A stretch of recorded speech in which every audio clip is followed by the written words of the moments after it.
આજે આપણી પાસે આકાર વિશે શીખવાનું છે. શેના વિશે?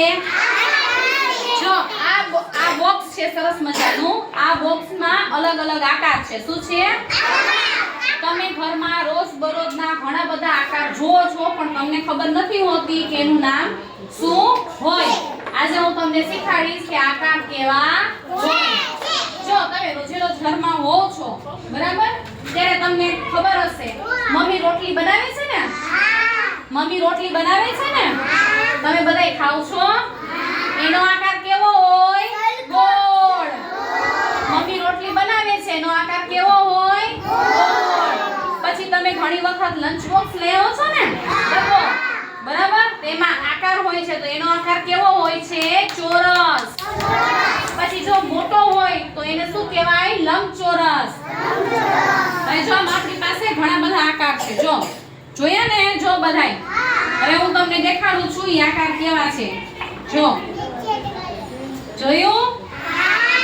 જોયું બધાએ? આને કહેવાય ષટકોણ. આને શું કહેવાય? ષટકોણ.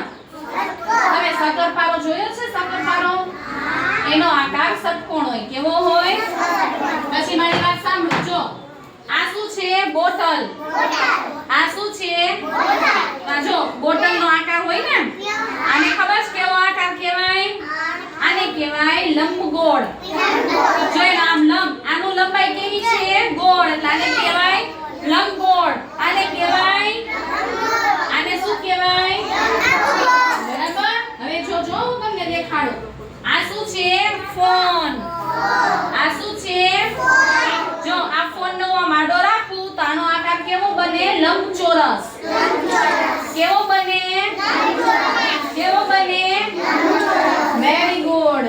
પછી જો આ છે ફૂટપટ્ટી. શું છે? આ શું છે? આનો આકાર કેવો છે? લંબચોરસ. આનો આકાર કેવો છે? Very good. પછી જો આ એક સરસ મજાનું સ્ટીક છે. જોયું? જોયું?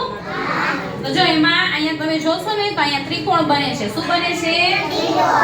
આને કહેવાય ત્રિકોણ. ત્રિકોણના 3 ખૂણા હોય. કેટલા હોય? ત્રિકોણના કેટલા ખૂણા હોય? હવે તમે જ્યારે ઘરે જાવ ને ત્યાં ઘણા બધા આકાર હશે. દાદાના ચશ્મા હોય ને, ઈ કેવા હોય? ગોળ. પછી તમે બધા સાયકલ ફેરવો છો, એનું વ્હીલ કેવું હોય? ગોળ.